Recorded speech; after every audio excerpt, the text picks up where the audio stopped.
My name is Demmon, and today I'll be teaching you about the history of comics.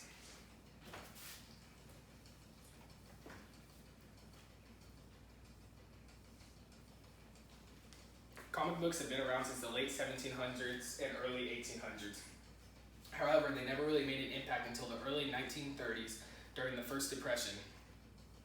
They were an easy way out of the real world they were living in with all the war going on, and they were cheap. They were only about 5 cents to get a comic and have a good time. There were 3 common ages of comic books. There's the Golden Age, Silver Age, and the Modern Age. The Golden Age started off with Action Comics #1, otherwise known as the debut of Superman. Per PBS.org, which is a public broadcasting service that teaches educational television, the success of Superman is what started the comic universe everyone knows today. The success of Superman led to spin-offs of other characters known today. For example, Batman, Wonder Woman, Green Lantern, and the Flash are all characters that came after Superman debuted. The most popular character of the Golden Age was Captain Marvel.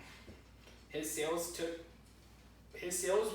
made him the most popular because they were cheap, portable, and had patriotic stories of good fighting evil.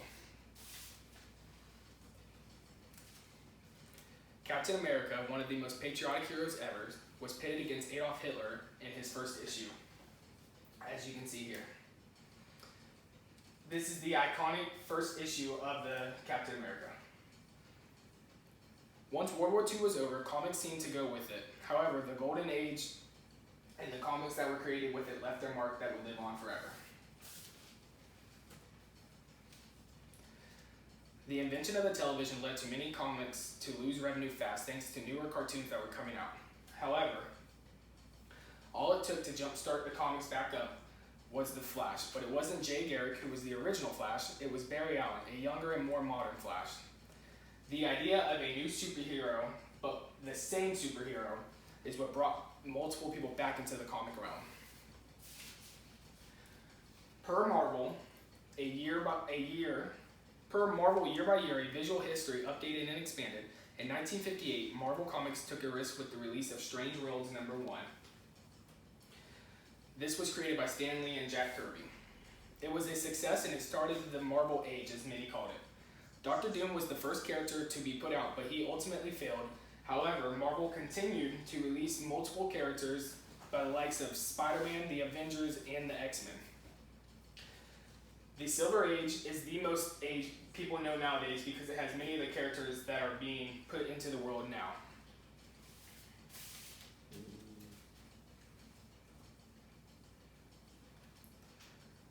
The Modern Age started in 1985, and it dealt with more real-world problems like drugs and poverty. The Modern Age used superheroes as role models, to make sure that kids living in the time would do what was right and not what was wrong. The Modern Age led to the creation of anti-heroes who were not necessarily bad, but didn't abide by the hero's rules. The Modern Age is so important because it was the first time that many writers went independent in hopes of making their own comic line and being successful. Frank Miller was a huge influence of this age because he started the Dark Age, as many call it, which in other words it was a staple of the Modern Age, but it was when the comics started to go a little more dark and not focus so much on the light and the good and the bad. Marvel seemed to take a bigger risk when they started to produce movies, starting with Iron Man in 2008. It ultimately paid off in a big way, as it made $585.2 million domestically, and it was the first of many Marvel Cinematic Universe movies to be produced. The success of the comics is what led to the Modern Age and the making of movies being produced.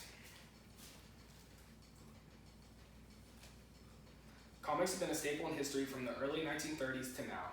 From the Golden Age to the Silver Age to the Modern Age, comics have been around forever, and as history goes on and comic issues come and go, one thing is for certain, comics will live on forever.